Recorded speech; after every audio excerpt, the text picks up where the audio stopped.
유방에 대한 모든 것 우리 동네 유방 이야기 우유TV.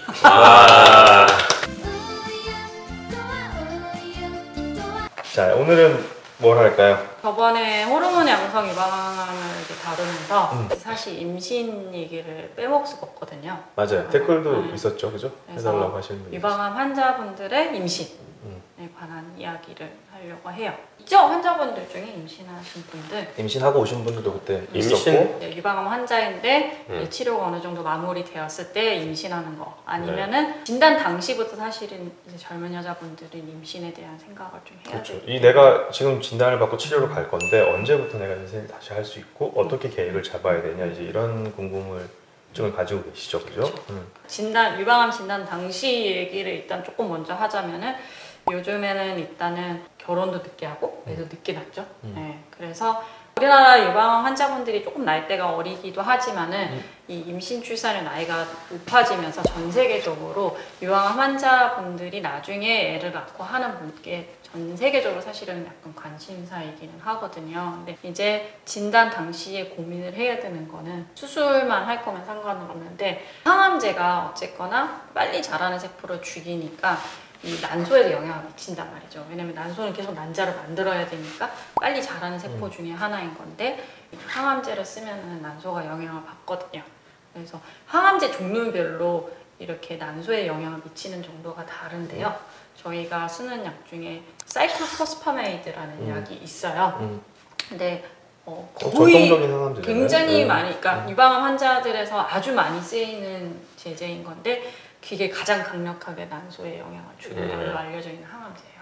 그럼 난소 보호를 해야겠네요. 전에 그래서 뭐 난자 동결도 해서 보관을 맞아요, 하고. 맞아요. 네. 그래서 젊고 아이는 없고, 아니면 아이는 있지만 둘째 생각이 있고 하는 분들은 이제 미리 난자를 미리 치취해서 짝이 있으면 수정란으로 이제 동결시키고, 아직 짝이 없으면은 난자로라도 동결시키는 거를 이제 권하게 되는데, 잘 안 하시는 분들도 많아요. 유방암의 진단 자체가 너무 벅찬 거예요. 그 미래까지 생각하기가 사실은 너무 힘든 거죠. 뭐 재건도 마찬가지죠. 오셔서 내 재건까지 어떻게 지금 이것까지 생각할 여유가 그거 없어요. 비슷한 거잖아요. 이미 뭐 예를 들면은 임신을 하려고 준비하던 중에 진단을 받았다든지, 임신이 잘 안 되어가지고 인공수정을 하던 중에 진단을 받으면, 그런 분들은 좀 적극적으로 난자 동결을 해요. 아예 뭐 결혼 생각조차 없는 젊은 여자분들이라든지, 아니면 이제 딱 결혼한 사람들은 난자 동결을 잘 안 하려고 하기는 해요. 근데 난자 동결도 난자 동결이고, 그 이후에 만약에 이제 임신을 해야 되는데 항호르몬제를 이제 계속 복용을 하잖아요. 그거는 또 임신이랑 또 어떻습니까? 그게 또 하나의 문제인 거죠. 네. 그래서 요즘에는 항호르몬제를 짧게는 5년, 길게는 10년을 먹는데, 뭐 한 35살에 진단을 받았다고 치면은 10년 먹으면 45살. 그럼 임신을 못하는 거죠. 그러니까요. 사실은요. 거의 이제 폐경 가까울 때까지 이제 항호르몬제를 복용을 해야 되잖아요. 항호르몬제를 이제 복용 중에는 근데 임신을 할 수는 없을 거 아니에요? 뭐 생리는 정상적으로 하기도 하니까요. 타모xifen 먹으면서는 할 수는 있는데 권하진 않아요. 왜냐? 타모xifen이 기형아의 위험을 좀 높이거든요. 근데 실제로 임신이 되시는 분들도 있긴 해요. 타모xifen 먹으면서. 타모xifen 말고 다른 항호르몬제들은 어때요? 아로마타제 억제제들은 난소를 억제시키고 하니까요. 네. 폐경시킨 상태에서 먹게 하니까 그건 임신 자체가 아예 되고. 안 되는 경우고. 임신 자체가 아예 안 되고. 네. 타모xifen 먹으면서 임신이 되시는 분들이 있긴 한데, 기형아의 위험이 좀 사실은 있긴 한데, 본인도 모르게 임신이 되는 경우들이 있거든요. 약 먹으면서. 그렇다고 뭐 무조건 그러면은 이 기형아 위험이 있으니까 이 아이는 가지지 마십시오, 이렇게 얘기하지는 않아요. 그 위험이 막 엄청 높은 거는 사실은 아니고, 정상적으로 아이가 나오는 경우들도 있기 때문에. 40살에 내가 호르몬 양성 유방암을 진단받았어요. 네. 그러면은 아이를 가지기는 어렵습니다라고 딱 단도직입적으로 얘기하세요? 아니죠. 그렇게 하지는 않고, 이제 호르몬 양성 유방암과 음성 유방암으로 좀 나뉘어서 볼 수밖에 없는데, 호르몬 양성 유방암은 이제 항호르몬제를 길게 먹어야 되니까 문제인 거거든요. 근데 그러면은 항호르몬제를 한 2년 정도 먹고 끊고 애를 가지고 수유도 하고 그리고 다시 먹는 그런 방법도 있어요. 근데 그게 안전하느냐? 그건 좀 이제 서로 논의를 해봐야겠네. 그거는 연구 중이에요. 연구 중이에요. 임상 연구가 있어요, 실제로요. 그래서 환자 등록은 다 끝난 상태인 거고 이제 환자들 추적 관찰하는 건데 이제 뭐 임신 비율, 뭐 출산 비율, 그다음에 이제 생존율까지 보는 건데요. 어쨌거나 그런 임상 연구를 시작했다는 것 자체가 그렇게 해도 문제는 안 될 거라고 생각을 하기 때문에 저희가 시작을 하는 거거든요. 그렇기 때문에 그렇게 하도록 사실은 얘기를 해줘요, 환자분들. 일단 호르몬 양성인 경우도 2년 정도는 기다렸다가 트라이를 해볼 수 있다는 거네요. 네, 근데 물론 병기에 따라 조금 다를 수밖에 없어요. 막 되게 초기 1기면은 한 1년 반에서 2년, 또 나이를 생각해야 되거든요. 뭐 40살이냐 35살이냐에 따라 다를 수밖에 없어요. 40살이면 2년이 지나면 42세잖아요. 42세부터 슬슬 산부인과에서는 임신이 어렵다 약간 이런 반응을 보이기 시작하거든요. 그러면은 뭐 조금이라도 더 빨리 약을 끊어야 되는 것인 거고 30대 초반이면은 사실 여유가 많죠. 그럼 호르몬 양성인 경우에는 이제 약 끊는 시기를 잘 잡아서 일단 시도를 해볼 수 있다는 건데, 그러면 호르몬 음성, 허투 양성 또는 3중 음성인 경우에는 상관없죠. 상관없어요. 그럼 지금 임신 시기가 빨리 올 수도 있겠네요. 가능한 그렇기는 시기가. 한데 이제 그 문제인 거죠. 재발의 위험이 문제인 거죠. 그러니까 임신을 했다고 재발을 더 잘한다는 것이 아니라 기껏 내가 임신하고 애를 낳았는데 재발을 하면은 임신 자체는 어쨌든 호르몬 자극이나 이런 것 때문에 그 유방암 재발을 혹시라도 위험도가 더 높아질까봐 걱정이 될 수도 있겠는데요. 근데 그렇지는 않나 보네요. 근데 이제 그거는 괜찮다 안 괜찮다 할 때는 랜덤하게 나눠서 이렇게 하잖아요, 연구를. 근데 그런 게 안 되는 거잖아요. 될 수가 없겠죠. 네. 근데 이제 후향적으로 이미 봤더니 봤더니 재발이 다 잘하는 건 아니다. 그러니까 유방암 걸리고 임신을 했다 하더라도 오히려 약간 생존율이 좋다는 식으로 나오는데 근데 이거는 좀 해석을 잘해야 되는 게 그거는 임신을 할 정도로 건강한 사람들은 생존율이 좋을 수밖에 없겠지. 그렇죠. 네. 그러니까 그만큼 병기가 괜찮으니까 그런 거기는 하지만은 어쨌거나 호르몬 음성인 환자분들은 치료만 끝나고 뭐 난소 기능만 돌아오면 임신을 할 수는 있지만은 재발의 위험이 있는 상태에서는 임신을 하면은 이제 치료의 문제도 있고요. 그다음에 애를 낳은 상태인데 아기가 어린데 재발을 하면은 그건 가족으로서도 너무 힘든 일이기 때문에 조금 재발의 위험이 좀 피크가 떨어졌을 때 임신하는 걸 보통 권하고 그게 한 있어서 3, 4년 이후 그게 한 2, 3년 정도가 2, 3년. 되는 거죠. 네. 근데 뭐 또 나이가 많고 이제 당장 급하고 나는 병기도 났고 그러면은 얼마든지 고려를 해볼 수는 있겠죠. 그러면 조금 아까로 돌아가서 난자 동결하는 시술은 어떤가요? 좀 불편한가요? 환자분들이 많이 힘든가요? 그 과정이? 퇴치를 하는 과정이 필요할 거고 배란을 시켜야 될 거고 배란 유도 시켜야 되고 그래서 그 배란 유도가 또 문제되거든요. 배란 유도를 시킬 때 에스트로겐이 엄청 올라가거든요. 그러면은 호르몬 양성 유방암이라면 엄청 걱정되잖아요. 그래서 그때 레토로졸, 페마라라는 약을 같이 줘요. 아 그래요? 그러면 또 근데 그러면 불씨를 기름 주변에서 이렇게 놀고 있는 거네. 그러니까 어떻게 보면은 그런 페마라, 레토로졸 뭐 같은 약인데 그거를 주면은 어떻게 되냐면요. 안드로겐, 남성 호르몬이 여성 호르몬으로 바뀌는 게 억제가 되거든요. 그러면은 난소에서 여성 호르몬이 적게 나와요.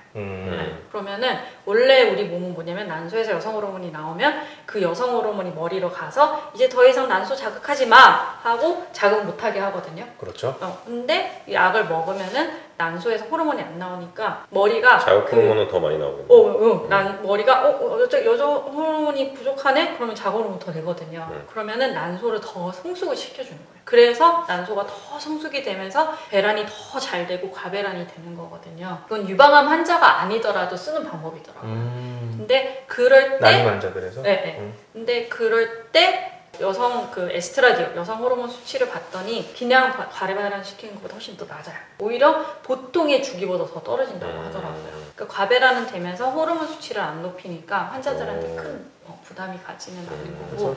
그러니까 하나의 더 문제는 뭐냐면 그리고 보통 과배란 시킬 때 주기에 맞춰서 시키잖아요. 근데 제가 유방암 진단을 받았는데 바로 배란기 직후에 했어요. 그럼 그 다음 배란기가 한 달 후잖아요. 그때까지 기다려야 되는 거잖아요. 그 사이에 그러니까 또 텀이 길어지니까 환자분들이 엄청 부담이 되잖아요. 그죠? 그래서 그 얘기가 또 어려운 거예요, 환자들한테. 오자마자 막 유방암 치료 이렇게 해야 되고 뭐 선행항암 해야 되고 근데 또 배란기 맞춰야 되고 하루하루를 뭐 불안해 하시는데 쉽지가 않구나. 그래서 주기와 상관없이도 해요. 물론 이제 주기와 상관없이도 과배란 시켜서 채취도 하고는 있는데 물론 산부인과에서 많이 좋아하시진 않아요. 왜냐면 채취되는 난자 수가 훨씬 적대요. 그렇게 하면은 그래도 환자가 치료가 급하다 그러면 그렇게도 하고 있어요. 그런 치료가 늦어지는 것이 걱정이 되어서 난자 채취하지 않는 일이 없도록 하고 있는 거죠.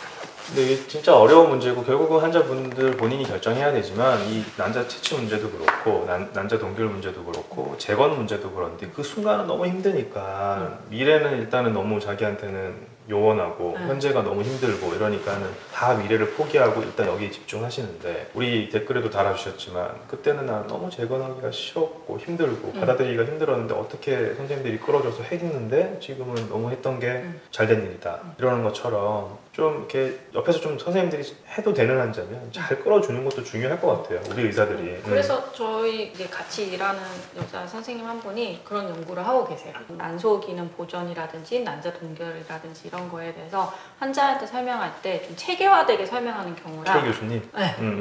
아니면 그냥 진료실에서 그냥 얘기하는 거랑 했을 때 결과가 다른지를 보는 연구를 하고 있고 좀 더 체계화되게 이렇게 접근을 했을 때 훨씬 더 좋은 결과가 있을 거라고 기대를 하는 거죠. 그럼 다시 또 재건으로 넘어가서 이제 이거는 제가 아까 처음 시작할 때 얘기했던 건데 임신을 아무리 빨리 해도 그러면 어떤 암의 타입에 상관없이 2, 3년이라고 봤을 때는요 사실 재건 방법에는 큰 문제가 없는 거네요 그러면. 재건 방법 얘기하는 이유는 복부 재건 때문에 때문에요. 그런 거죠? 왜냐하면 제가 사실 처음에는 저는 이제 임신을 하겠다 그러면 복부를 안 권유해야지 권유하지 않아야 할지라고 생각했는데 자기는 비혼주의자고 애기 안 낳을 거라고 했는데 그래서 배로 해놨어요. 근데 3년 만에 애기를 이렇게 배가지고 나타나신 분이 있었거든요. 그분이 너무 이제 저는 내리에 기억에 좀 강하게 꽂혀 있는데 너무 애기를 뭐 무사히 잘 출산을 하셨기 때문에 괜찮나요? 이게 살이 사실 뱃살의 그 피부의 반 정도를 잘라내는 거잖아요. 전혀 문제가 없고 저는 사실은 또 왜 그러냐면 저희 어머니가 배에 이렇게 번이 있어요. 하산.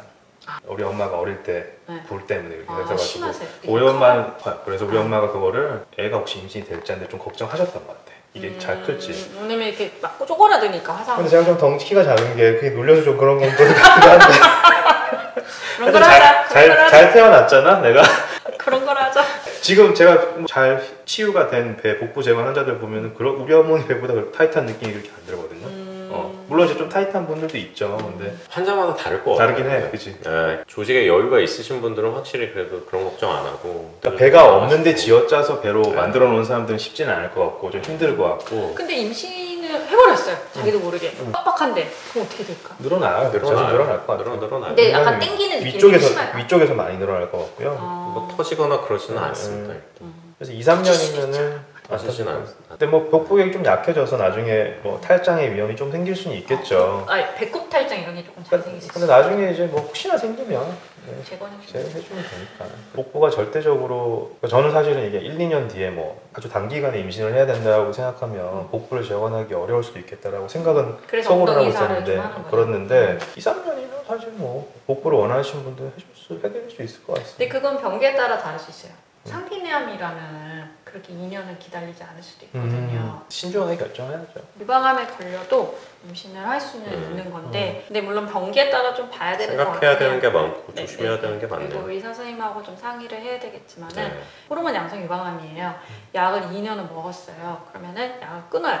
임신하려고? 그럼 최소 3개월을 끊고 나서 아기를 가질 노력을 하라고 하거든요. 그 기형아 위험 때문에. 어떤 선생님들은 6개월 얘기하시기도 하세요. 사실은요. 그러면은 3개월 끊었어요. 바로 임신이 되냐? 그건 또 모르는 거잖아요. 바로 임신이 안 될 수도 있고. 그러면은 그 아까 얘기한 그 연구하는 거 있잖아요. 그거는 임신 기간을 2년까지 여유를 줘요. 사실은요. 그러면은 2년 3개월을 2년 동안 아무 약도 맞지 않는 거죠. 먹지 않는 거고 그 다음에 임신을 하고 임신 10개월 그 다음에 수유를 그래도 우리는 또 유방 보는 분들이니까 수유를 재발 위험이 높아질 수도 있겠네요. 그것 때문에 그거를 굉장히 어려워할 수도 있죠. 환자분들이 정말 자기는 괜찮을 거냐 했을 때는 사실은 괜찮아요, 하세요 라고 하기가 사실은 어려운 거고 하지만 아이를 낳는 거는 환자분의 인생에 있어서 굉장히 중요한 부분이고 유방암은 어찌 될지 모르기 때문에 그건 본인이 선택하도록 어렵다. 하고, 어렵다 되게. 생각할 게 되게 많네. 그 아까 얘기한 그 약을 끊고 임신하는 그 연구를 하는 그게 이제 해외에서 진행이 되는 건데요. 제가 학회 때문에 그 선생님이랑 이렇게 인터뷰를 한 적이 있어요. Hello, I am 태경유. 이제 그런 게 궁금한 거예요. 뭐 약을 끊는 동안이나 임신 중에 재발을 하면 어떡하냐. 그런 일은 있을 수 있다. 네, 그렇기 때문에 자기는 임신을 하라고 강요하지는 절대 않는다고 하시더라고요. 그러니까 Do you have any experience regarding that kind of situation? Of course it happened. How strong is the desire? 임신해야죠. You try. 이렇게 하는 게 아닌 거고 임신을 정말 하고 싶은 사람들은 의사가 아무리 말려도 하는 거고 그러니까 뭐 말릴 수도 있잖아요. 뭐 번개가 높거나 아니면 재발을 해서 맞아요. 네. 근데 그러면 그런 사람은 무조건 하는 거고 선택을 주는 거죠. 결국은 그 선택은 환자한테 주는 거고 그게 환자가 선택해야 되는 거는 맞는 것 같아요. 어렵지만 폐경 다 거의 되셨는데 한 번만 더 해봐야지, 한 번만 더 해봐야지 하면서 외과 선생님이 이제 그만 좀 해라. 근데 너무 그게 본인은 절실을 하시니 간절하니까 복부로 하신 분이거든요. 근데 그때는 뭐 그 당시엔 그러셨어요. 그분도. 저는 좀 포기했어요. 그런데 자녀가 없으시구나. 네, 없어요. 없었는데 지금 이제 다 컨디션이 회복되고 좋아지니까 미련이 다시 남아서 마지막까지 또 열심히 해보고 계시는. 그래서 또 올 때도 혹시 이러면 이번에도 안 됐어요. 그러니까 저도 뭐 이렇게 미리 차트 리뷰를 하는데 보통 전에 써 있거든요. 뭐 임신하려고 약을 끊었다. 그러면은 검사를 열 때 알 수가 있거든요. 유방 촬영을 찍었으면 임신이 안 된 거고 안 찍었으면 임신이 된 거거든요. 보통은요. 그러네. 안타깝네 이러고 하고 아니면 안 찍었다. 그러면 좋은 일이 있나 보다 이렇게 생각하고 그러니까 이게 참 기다리는 분들한테는 이게 너무 또 좋은 소식이니까 우리도 기다려지는 소식인데 일기인데 자기 병을 너무 크게 생각하고 포기하는 경우는 없었으면 하는 마음 정도는 사실은 있어요. 모두들 행복하게 네. 자기 뭐 이 정도로 뭐 정리하면 되겠네. 네, 우유TV였습니다. 네. 와.